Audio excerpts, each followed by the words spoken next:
Côté consommation, nous avons de la grande visite en studio aujourd'hui. Bonjour Steve. Bonjour Manon, ça va bien? Oui, ça va bien. Je pense que je sais un peu de quoi vous allez nous parler. De Noël, Oui. Attends, Manon. Non, c'est vrai, le mois de décembre est déjà commencé. On s'en va directement vers Noël, ça va extrêmement vite.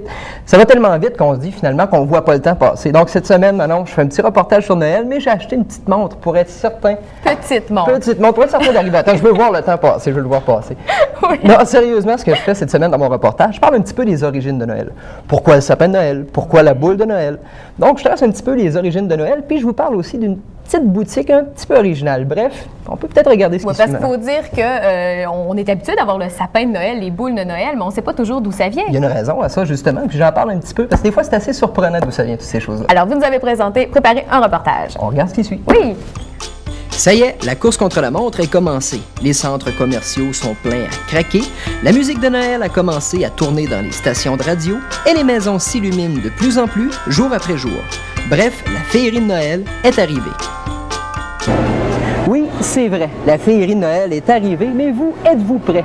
Avez-vous tout ce qu'il vous faut pour faire de ce Noël édition 1998 le plus beau qui soit? Oui? Non? Eh bien, pensez-y. Avez-vous pensé aux décorations qu'il vous faudra acheter, à la nourriture nécessaire pour la préparation du réveillon de Noël, ou tout simplement à ces nombreux cadeaux que vous voulez sûrement offrir à Noël? Autre chose, avez-vous déjà remarqué qu'année après année, on utilise pratiquement toujours les mêmes éléments décoratifs et qu'on répète encore une fois machinalement sans vraiment le savoir, les mêmes coutumes ou encore les mêmes traditions sans vraiment connaître leur origine?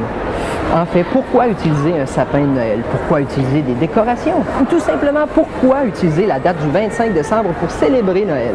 Bref, j'ai pour vous quelques réponses. Premièrement, Noël est un mot qui ne figure nulle part dans les évangiles et qui n'apparaît dans notre langue qu'en 1175. Le mot Noël vient de la dérivation d'une expression latine, dies natalis, qui servait à désigner le jour où les chrétiens célèbrent la naissance du Christ. Mais pourquoi le 25 décembre? Bien dans l'Antiquité, on célébrait déjà la fête du soleil autour du 25 décembre dû au solstice d'hiver, rendant ainsi hommage à un dieu qui avait enfin prolongé le jour, les heures de clarté devenant donc de plus en plus longues. Donc, si on peut dire, Noël est venu concurrencer une fête déjà existante et lui a donné un sens nouveau. En fait, le jour où les hommes fêtaient la fin des longues nuits, les chrétiens voulurent fêter celui qui vient dissiper les ténèbres de l'humanité.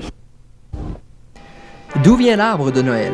Eh bien, en Amérique, on devine aujourd'hui que l'habitude de décorer un sapin est due en grande partie aux premiers immigrants de l'Allemagne qui avaient pris l'habitude au 17e siècle de transporter un petit sapin à l'intérieur de la maison et de le décorer avec des pommes suspendues au bout de chaque branche. À la fin des années 1700, cette coutume s'est répandue partout aux États-Unis et le premier arbre de Noël au Canada aurait été fait à Sorel, au Québec, vers 1781. La boule de Noël, quant à elle, est probablement l'ornement le plus répandu. Elle a été inventée il y a un certain nombre d'années par notre monde industrialisé.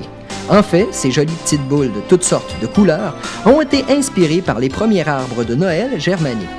Les colons, venus de l'Allemagne pour s'établir en Nouvelle-Angleterre, avaient l'habitude d'orner leurs sapins de belles pommes rouges.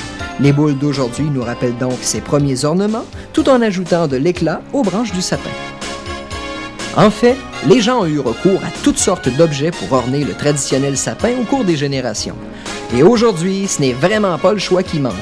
En fait, il existe des centaines et des centaines d'éléments décoratifs sur le marché vous permettant de faire de votre sapin le roi de la place. Noël, ce n'est pas seulement l'arbre de Noël, c'est bien entendu les nombreux cadeaux. D'ailleurs, il y en a pour tous les goûts et ce n'est vraiment pas le choix qui manque.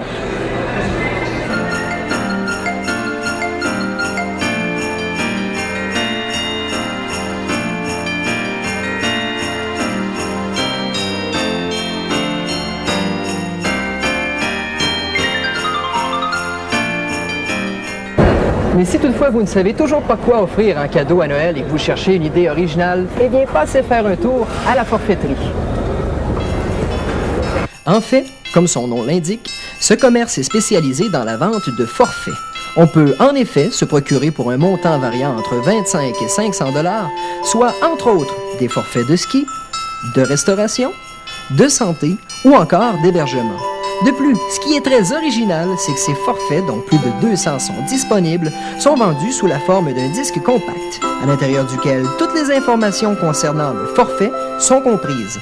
Bref, voilà une façon très originale pour faire plaisir. Une chose est sûre du fond de mon cœur, pardon, je vous souhaite de joyeuses fêtes et surtout, soyez sages. Car dites-vous bien qu'après tout, c'est le Père Noël qui décidera si oui ou non vous avez droit au cadeau.